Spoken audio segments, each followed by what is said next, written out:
Hello and welcome back to Wookies of Mirkwood. A vlog was promised, and so here a vlog is. We're going to basically have a look at how I got on at the weekend of the Battle of Numerous Tiers, IHL100, and it was a GBHL 90. Sean Sproul, the event runner, threw in a bit of a twist to this one in the terms of some treasure seekers. They were a Goblin Shaman or Goblin Moria captain in all purposes of the profile until they basically started taking steroids throughout the game, throughout the 6 games, until they became a little bit of a beast. Throughout the games, there was also going to be artifacts that around that were going to offer our leaders some strange powers. If you didn't see the list review, I will just basically go through those before we move on. So we have the Treasures of Khazad-dûm-Dûm. Players are not just competing in their petty war games, they are also fighting to claim the newly discovered treasures of Khazad-dûm-Dûm. These are special pieces of war gear that have been uncovered, and for the bold who claim them may reward you with great power. However, all that glitters is not gold. After setup for Game 1 is complete, but before the deployment, the TO will randomly distribute the treasures of Khazad-dûm-Dûm. If your game is fought over a treasure, it will replace one of the 3 artifacts on your table, but will function as an artifact normally would. Whoever claims this prize in Game 1 may keep this treasure.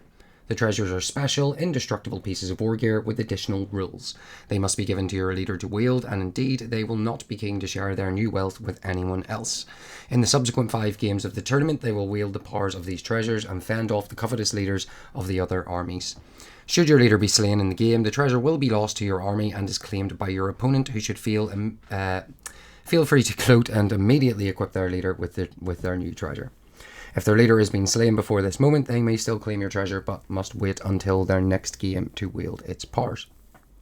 So, there was a few of these. I didn't come into any of them throughout the tournament, so I didn't actually get to see them in play. But there seemed to be a general good feel around what they did. They didn't seem to be too powerful. They added a little bit of flavour. And yeah, here they are. So we had the Diamond of Discovery. It was basically... It gave your leader D3 foresight points, as described in Elrond's Foresight of the Eldar rule. These function in the same manner as Elrond's. For the duration of your game, your opponent may force you to reroll 1 priority roll of their choosing. This happens before foresight points are spent. Each of these does have a negative to it, which sort of balanced it quite well. The Ruby of the Rat King. Whilst wielding this treasure, your leader gains control of 6 giant rats. These will be provided to you for the games. Giant rats use the ruffian profile and are added as part of the leader's warband, taking it above its normal size. They do not gain an army bonus, but also do not interfere with any existing bonuses your army has. The giant rats treat your leader as a banner. However, they will switch allegiance if the Ruby of the Rat King is claimed by another. So if your leader is slain, they immediately join your opponent's army. If your opponent leader is already dead, the rats immediately flee the field, dropping any objectives they may be holding. Also, your warriors aren't quite sure why your leader is being followed around by giant rats, and so their standfast range is reduced by 3 inches. We've got the Tourmaline of the Tay. Each time your leader suffers a wound roll on a d6, you roll a d6 before fate saves are taken. On the roll of a 6, they ignore the wound exactly as if a fate point had been spent. However, your leader must charge an enemy if able when they move. The Luckstone of the Law allows you to reroll 1 of your dice during the game. It may be a reroll of a reroll and can be made for any roll made by your leader. Your opponent may, however, force you to reroll 1 dice roll during your game for any roll made by your leader. Neither of you may use this to reroll the same dice roll, with the controlling player having priority to decide this. The Sapphire of Sean. Whilst holding the Sapphire, all climb, jump, swim, throne rider tests are passed automatically. Basically, his counting has rolled a 6. However, you still roll the dice, and if you get a 1, you have to take that result. You cannot modify it with might or re-roll it. The Treasure Seekers themselves, as explained, are Moria Goblin Captains with a shield. They have the exact same profile. However, throughout the game, a d6 will be rolled before every round, and gradually they will get the following rules. The Treasure Seeker will be Fight 6, will have a move value of 8 inches, has 3 attacks and 3 wounds, gains the Unstoppable Brutal Power Attack with the Treasure Seeker's Strength, the Bane of King Special Rule, and Heroic Strike. So quite a lot to go through there. As you can imagine, it got kind of to the point where the Treasure Seekers were quite strong. However, they're worth 2 victory points to die, 1 if they get wounded, so quite often they were hidden throughout the day. So yeah, on to what I brought for the weekend and the day itself, and yeah, hope you enjoy it. So on to what I brought with me. So Thranduils Halls, back out of the cupboard for a change. We've been playing Ents for about a year now, and I thought it's really high time I brought an army with more than 6 models again. I do enjoy Thranduils Halls. They were my first army that I ever picked up. I built them up quite a lot, and I do wish I painted them a little bit better, but they look good when they're all collectively in a bunch. He comes in on his elk, actually accidentally. I meant to bring the horse and just somehow pack the elk, because I must just prefer it subconsciously. So I had to drop an elf from the army, but it didn't affect the break point or anything, so really no change. So Thranduil comes in with his elk, the bow, heavy armor, all the goods, circlet, extra sword, you name it. He's got 2 Merkwood cavalry with shields. He's got 2 sentinels in there. He's got 5 palace guards with shield and spear. He's got a banner with shield and glaive. He's got 6 normal elves with shields and 2 sentinels. Leggy is also in there with Warband 2. He's coming in on the horse with an elven cloak. And then just 7 elves with shields and 7 with glaives and bows. So everything that has a bow effectively has a glaive, bar the sentinels. So yeah, about 33 models, and then the treasure hunter, which I have just brought as a little squig. So nice and easy to differentiate. So yeah, just packed up the models, on the bed, up in the morning, quick cup of tea, say goodbye to the cats, hunted by Lemmy, and then out the door. So event runner Sean was kind enough to pick me up, so I headed off to the venue with himself, Tim, and everyone's favourite drummer Harry. And once there, I did the customary walk around the tables just to have a look at the terrain and see what we were in for this weekend.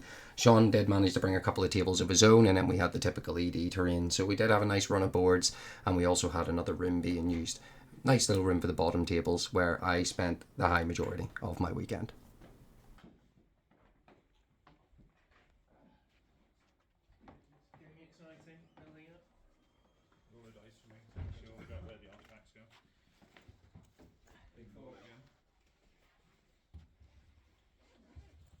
The fish tank terrain. That's the decision dice. That makes all the big decisions.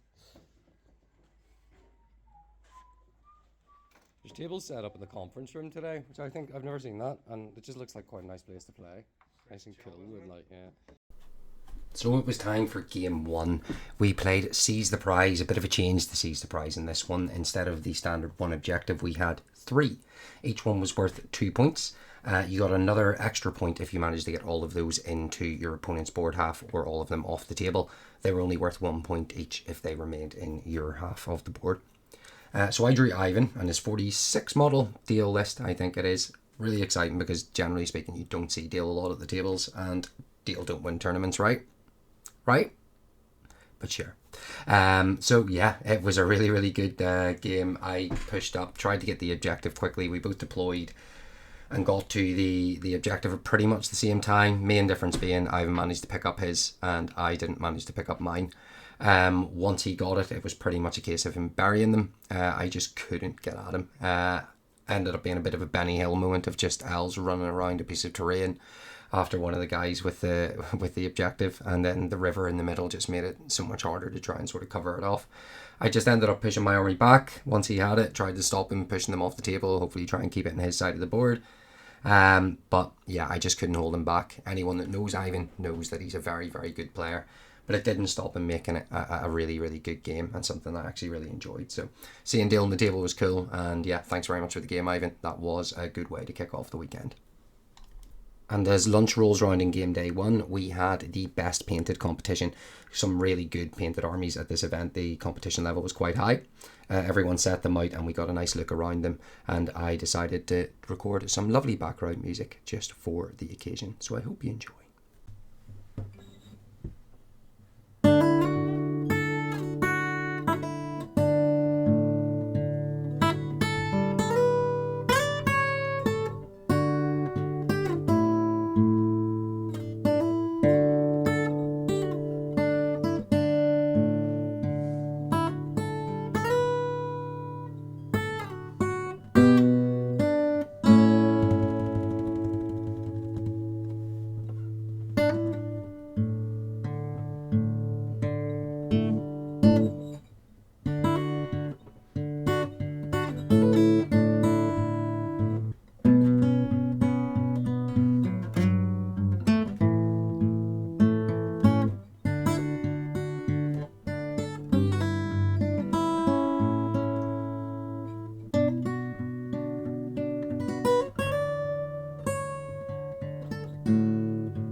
Well, I hope you enjoyed that, and please do let us know what army you thought was best in the comments. So game 2 was a whole ground game up against Hamish and his Thranduils Halls. So we had a bit of elf on elf action here. We pretty much brought the exact same army. Hamish's was orange and mine was green. So that was pretty much the only difference. His Billy Boys versus my Irish elf lads. So yeah, it was quite the mirror match. We both ran to the middle straight away. I tried to shoot his Legolas off his horse. I rolled a 1. He tried to shoot my Legolas off his horse. I rolled a 1. Or he rolled a 1. So yeah, we both had like 7 dead at the same time halfway through the game. Towards the end of the game, both had about 15 dead. Neither of us broke. It pretty much came down to a Thranduil off in the middle. Mine had unfortunately lost his elk by this stage, so got battered into oblivion by the King Billy Thranduil. And yeah, that was pretty much the end of that. As always, a really fun game with Hamish, and you might recognise him from playing me with the Ents against Vanquishers in Michael Bradford's event, the big one, which we did a vlog for back in July. So always top crack. You really expect them when it's the same army versus the same army to be a bit shit, but very much proven wrong in that scenario. And we were on to game 3 after this against our very own Nicky Forsyth. So it was Fog of War against Nicky. This one really didn't get a lot of footage. We were really into the game and I just kept forgetting to record. But Nicky did take the win. I chose his treasure hunter instead of Dean, stupidly, as my target. I managed to kill Dean. I did not manage to kill his treasure hunter. Nicky bluffed his Praetorian pieces very well to take the win in the end. I think we thought 1 model off breaking him, but it turned out to be 2 when we realised he hadn't taken his treasure hunter into account. So yeah, very narrow win, very much just run to the middle, had a quick fight, and then spread out towards things at the end. But it did give me a chance to get a look around the tables at the end, because we finished up just a little earlier than normal.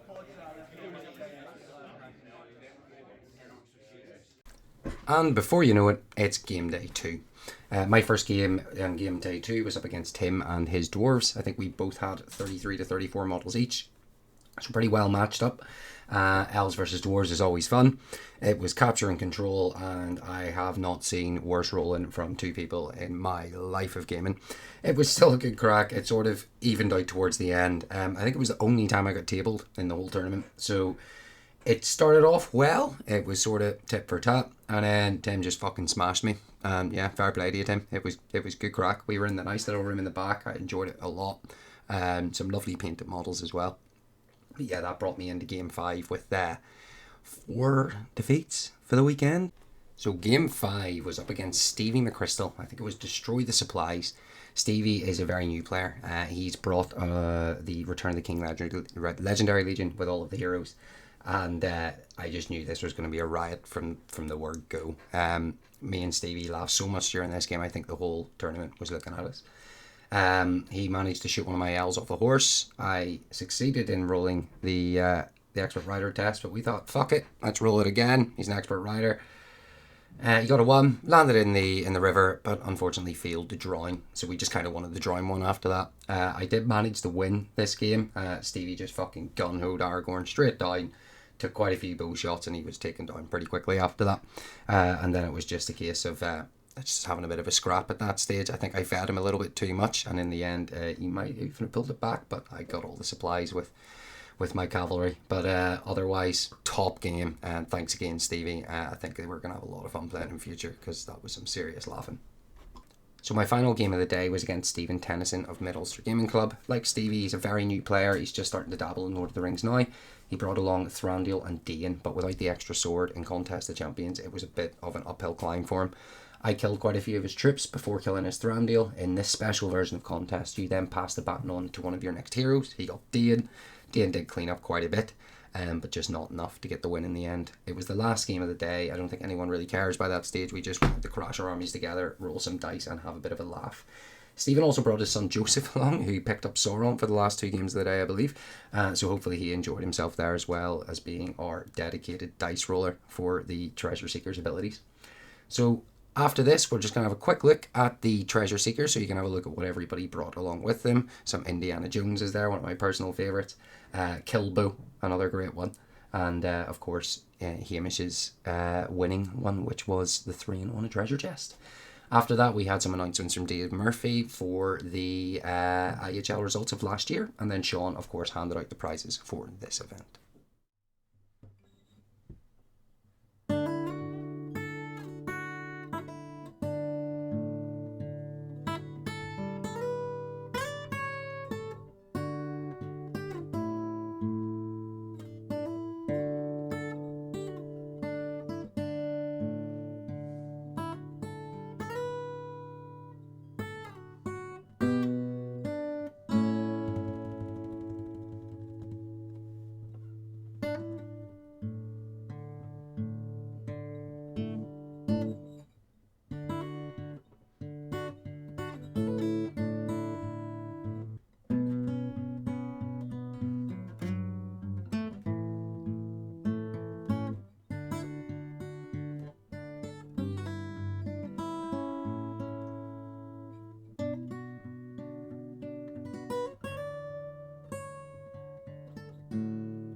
Okay, so starting again. I already did this a few months ago, or a few weeks ago, but I didn't have these available, so we had 3 trophies last year, we're now on to 6. So I'm going to start with one of the new ones, which is Best Newcomer. Ooh. Thank you for Nudie for buying them. He was our league treasurer last year, and he is this year again. Best Newcomer last year, he only started in April. Gave the long-standing lads a run for their money, so Best Newcomers, Jay, who finished the league.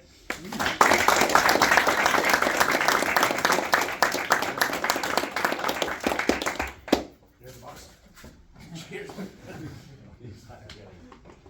Then, he's not here, but this is for Best Painted, same crack. A lad who just seems to churn out army braids. Shut up, Nudie. Seems to churn out display boards and newly painted armies, which are all really themed. It's Matthew Butler. He's not here. I'll give it to him.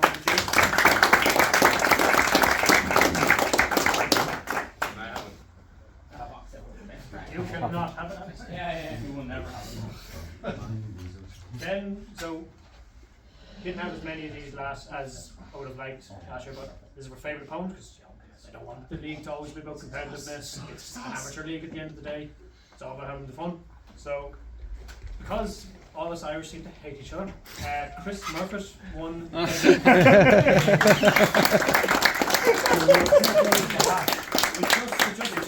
the most IHL thing I've ever heard. IHL best crack. He also won the GBHL. He did, like, I mean, he's a lovely guy. Like, he's got my vote a few times. Continuing a trend of Cork just dominating the IHL league. So in 3rd place, 10 points behind Bradford, is Giles. Let's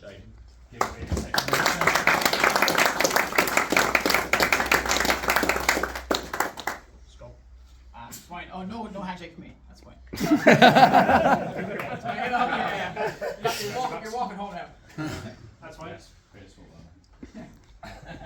Always the bridesmaid, never the bride. He's not here. He's in Cardiff, the bastard. So Connor, come here. You're going to take it from him? This is awkward. I'll pop for Connor. Whatever you want. Take that. Closest I'll ever get. You should accidentally drop it. Probably comes no surprise to a lot of us, but Nudie, come here. Can't stop coming in. So, that's for that. Oh yes, of course. There's also this. The massive engraving. We have a thing where we just have We have a shield which has the names of who won the league each respective year. Started in 2015. Nudie won it last year. He won the year before. No, There you 2 go. years ago and last year. He gets it. He gets it for another year. Yeah. Hey.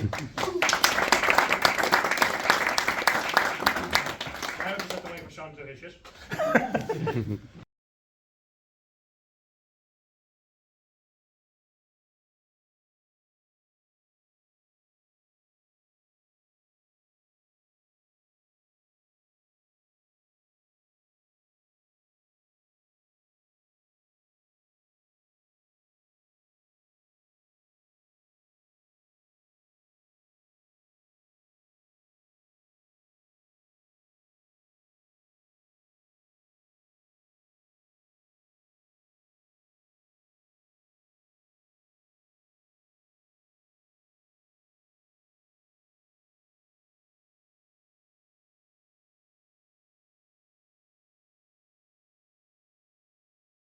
They've all just run off, so that's fine. No, that's fine.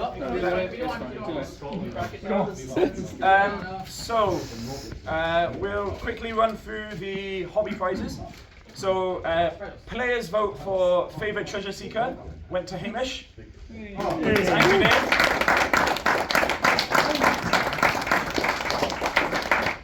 It's your choice of 1 to 6. It's not the dice, it's the 2 posters. I've heard the invisible ring there, that's shite. Anyway, there was a. So Scottish. So Scottish. Racking the place down. I've just got Very good. Bagger. Thanks, guys. The next most important in my mind, anyway, is best sporting. There was a 5-way, 4-way tie, which was yeah. That sounds exciting. Sorry, you were all on 4 votes, is what I mean. However, and they were all in the top tables actually, which I thought was going to influence things. But actually, then someone came in and picked them with the 5th vote, and that goes to Gareth.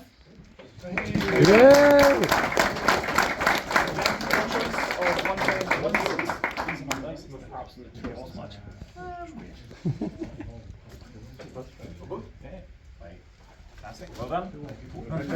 There we go. Right. Then, so players' vote for best painted was a tie. Again, 6 votes each. And it was between Paddy McCormick and Tim Ellis. However, the tiebreak in that situation is whoever finishes higher, and Tim was down at that end of the room. So Paddy has won best painted.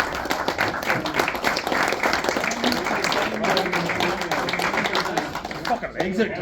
Well, I think if you win TV prize like most sporting and best painting in the first six round, they're actually would have been done.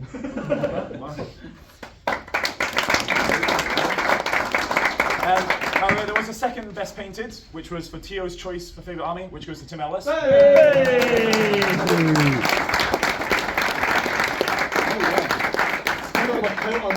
He's stripping for him. Do I get a prize?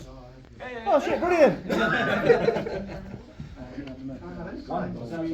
Oh, mega! I think I'll go for a 1, that was wicked. Oh, thank you very much. Oh, I got the back of your head, Tim. I got the back of your head. You only got the back of my head. Look. There you go. Then with the treasure seekers, there was also the Tio's choice, my own choice of favourite treasure seeker, and I actually gave it to 2 people. So there's Gareth Mansfield again for Dora the Explorer, and this cousin for his little dwarf guy, I forget what he called him. You 2 get to decide between the photo or the dollar, between the 2 of you. You want right? Fight amongst yourselves. Go scale up for the photo. You don't want a picture? I can't do that. Grab it and run.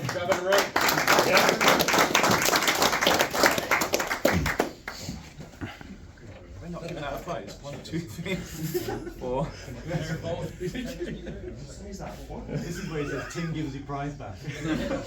Hang on. Player's favourite treasure seeker, Hamish. Sporting guy. Display board? McCormick. Yes, playboard. Tio's. Display board? I've got the display board. And why have I got an extra one? Can I have it? Did you? Was there a second favourite model for the painting? Maybe I've got more Have you got prizes. was it not Tio's favourite little model? It'll be Tio's favourite treasure seeker. Won't That is correct. That's correct. Sorry. So we have that'll be best display board is next. And there were 2 really good ones in the running. The votes went for Paddy in this one. There was very close votes.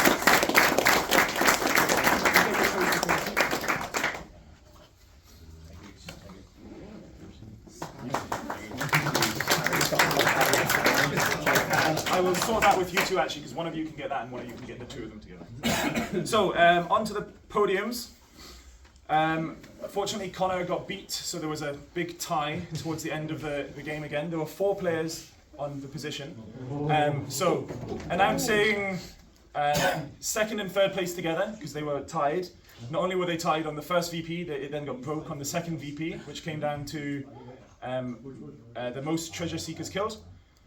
Third place goes to Harry Parkhill.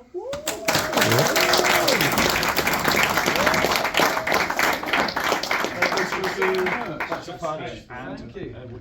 Oh, thank you. Oh, here we go. It's a nice drum roll. It's a drumstick. Let me just hold it like this. Wait, would you lock up, mate? That means second place goes to Connor Kerr, who had killed 1 more treasure seeker than Harry.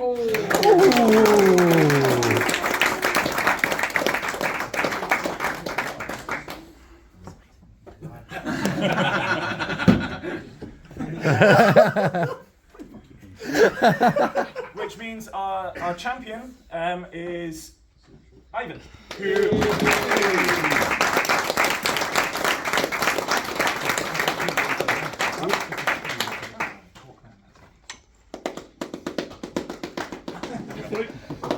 Thank you. And nothing else to say. Thank you very much. Connor, any housekeeping things? No, just make sure you've got all your rubbish and stuff. Don't leave anything behind. Just do classic Thank you, stuff. Sean, for running. Thank you guys.